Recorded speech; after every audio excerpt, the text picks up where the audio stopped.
everyone, we are back with another video.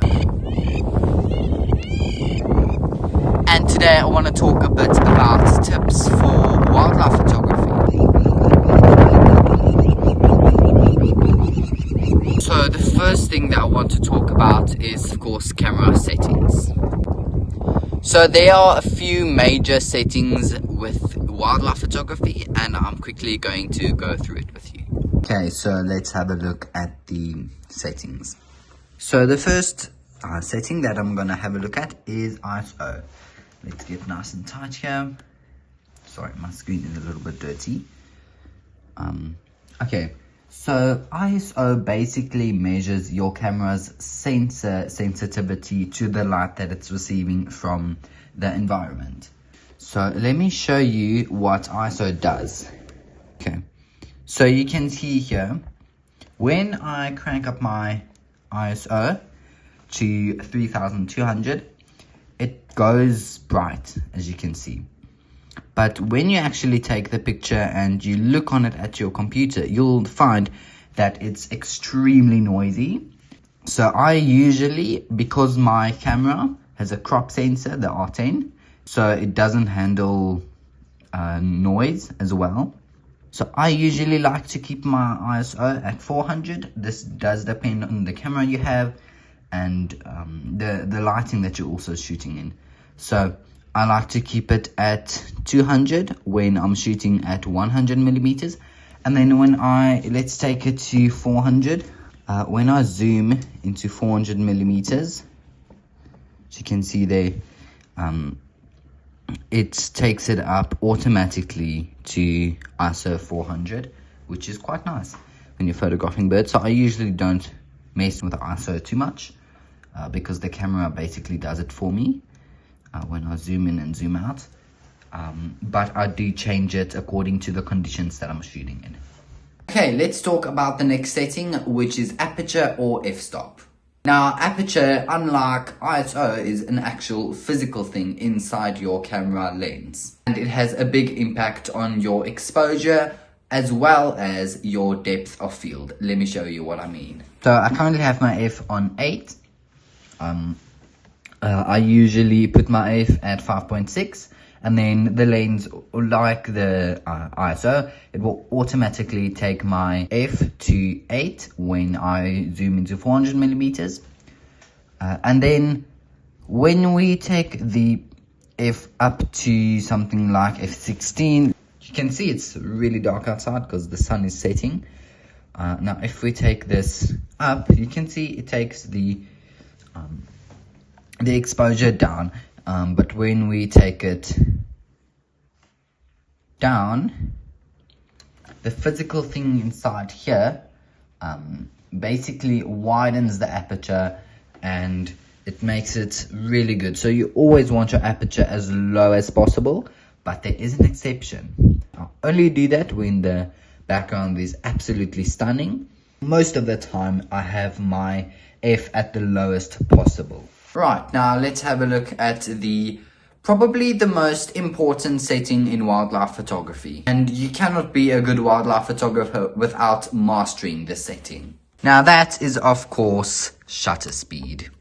Shutter speed is the amount of time that your camera takes the picture. It's really simple, but using it in the field is a little bit more complicated. So your shutter speed, you always try to have it as fast or as high as possible. This does, of course, like everything in wildlife photography or photography, it does vary depending on what you want to capture and what you want to shoot. Okay, so for this lens, I usually use a 1/500 of the shutter speed. That is considered a safe shutter speed. What you can do is you can take the focal length of your lens and just make it a little bit faster or a little bit higher than number, and that's basically gonna tell you what a safe shutter speed is. Once you get birds in flight, you want to crank up that shutter speed because those wings are flapping super fast and you want to capture that action. And what you're going to do with that, you're going to take your shutter speed up to about 1/1000. I like doing it at 1/2000. And if the lighting conditions are good, you can always take it up to 1/4000. But there is an exception. When you are photographing a certain type of style, or you want, like, let's say for instance, you have a bird sitting on a stream and you want that water, you want to capture that motion in the water, like a lot of landscape photographers do with waterfalls, then you want to take your shutter speed down. So you actually want to take it here into the negatives, or where those dashes are. That's where you're going to get that nice water flowing. And yeah, that's basically it with shutter speed. Now, with the settings out of the way, let's get back to the rest of the video. So the next thing is waiting patiently.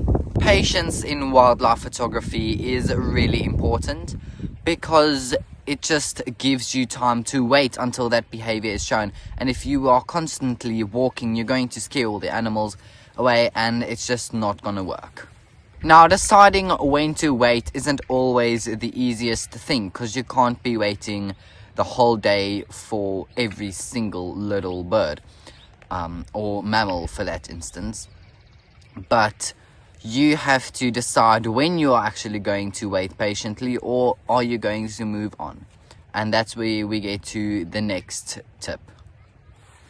So being able to read behavior of the animals that you're photographing is super important. By using the behavior, you can determine if you should stay or if you can go. For instance, if you have an animal like a bird, and you can see in its behavior, it's very jumpy, and there are some good areas around there that you can actually get a really nice image, and the light is going to get good or better in the future after, like, let's say 30 minutes. So that is super important, and it's really important to take all of those little details into consideration when it comes to wildlife photography. Now we've got the last two tips left, which is composition and light. Lighting is super important in wildlife photography. You can see there's currently some clouds at the back, and the sun there is starting to, like, kind of get through the clouds, so that is some really nice lighting. You always want to position yourself where the sun is behind you and shining right onto your subject, and this is not always possible, but it's good to try and get it like that. And as you shift to get to the right angle where the sun hits the subject nicely, you want to make sure that you get a nice composition. A good composition, I always tell people, if you want a good composition, think about simplicity. You want the image to be simple, and once it gets simple, the image is going to be much more powerful, because you want the least distractions possible. If you can, you want the subject isolated with the rest of the story that you're trying to tell. A lot of times the story can be a part of the environment, but you want to make sure that the environment that you're shooting in is the right environment that you want to capture, and that tells a story that you want to tell. Let me give you an example. So we actually have a real life example here. There's a sunbird perched there, which I can really nicely give an example of composition. So I'm gonna come up to here, and you can see the sunbird is in those dirty trees up there. Don't know if you can see it that well, but I'm actually gonna try and come from this angle and see if we can get a better composition, as well as the light shining on those beautiful iridescent feathers. Okay, so that sunbird unfortunately just flew, but I think you got an idea of what I was trying to tell you. Anyway, I hope you learned something new, and make sure to subscribe for more videos like this.